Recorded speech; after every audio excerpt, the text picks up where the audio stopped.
Rajeev, it's a pre-poll alliance. Do you likely think it will be a post-poll alliance as well to contend with? No, I think, Menaka, there is a bigger issue here, which is effectively the center of gravity of Indian politics is slowly but surely moving away from the national parties to the regional parties. So that's a reality. The center of gravity has been increasingly moving towards that direction. We have almost all of the large states now being ruled by directly or in coalition with regional parties. So that's point number one. Point number two, this discussion and debate about compatibility and coalition. I mean, the fact is the UPA was not a pre-poll alliance. It was a marriage constructed after an election. So I think political expediency tends to, glue together unlikely relationships far more surely and faster than pundits will give credit for before an election. After the election, usually these things tend to coalesce, much quicker than logic would dictate. Okay, Rajeev, let me put this question to you from the business aspect then. I know it's early days. They've yet to come up with any sort of common minimum program if they do it all, and that would therefore include also their economic policy statements. But do you think that these 9 parties are likely to have much in common when it comes to economic policy making?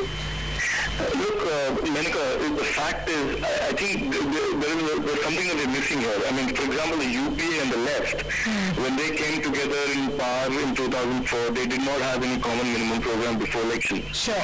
But they sat down together and figured out that political expediency dictated or political reasoning dictated that they come to a common minimum program. And I suspect a lot of this will repeat itself as we go down. Coalition terribly obvious before an election becomes sort of obvious after an election, and a common platform tends to emerge. Now, whether that is satisfactory to economy, whether that's good, whether that's right of center, whether that's left of center, it really is going to be dictated by what the numbers are going to be and where the center of gravity lands itself. Rajeev, what do you have to say to that? No coherent economic policy, does it worry you? I know that we had the case, even with the UPA, you had the left, which had a very different ideology as opposed to the Congress, but see what happened in the last 5 years. And so, can you expect any kind of political consistency from this kind of third front? The most important worry for me is not so much of a coherent vision as much as the inherent instability that such a coalition or such a disparate coalition implies. I'm not that concerned, about whether 10 of them or 11 can draft together a document that makes for excellent reading. That's really not the point.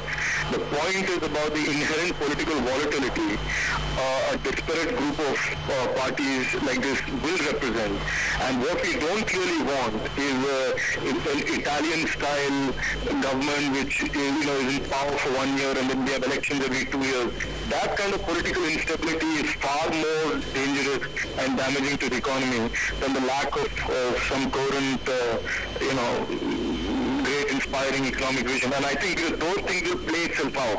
We know what the economy needs. We know what kind of investment and what kind of stimulus the economy needs. The issue really is about the political volatility or instability that such a coalition will represent. Now, last question to you, Rajeev. We are in 3 months of no policy making, a policy free, so to speak. If this kind of third front was to come to power, even in a broader alliance, you have so many different interests contrasting and playing each other out, we are definitely not going to have a coherent economic policy. There are many people in this country and in business who believe that, listen, we are firmly on the reform path. Some parties may take us on that path a little faster, some a little slower, but there's no reversing that path. Do you agree with that, even if we were faced with the specter of this kind of motley third front as an important constituent of the government in a few months from now?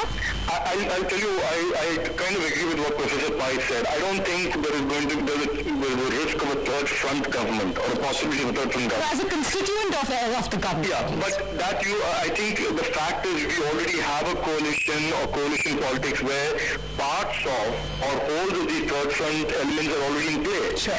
So the issue really is not economic vision, Menaka. I think the real issue is how quickly can a government hit the ground running on restarting our declining and impaired economy. And that is the biggest task that a new government has. And what we should hope for and pray for is a government capable of taking on that task. All right, Rajeev, Professor Pai, thank you very much.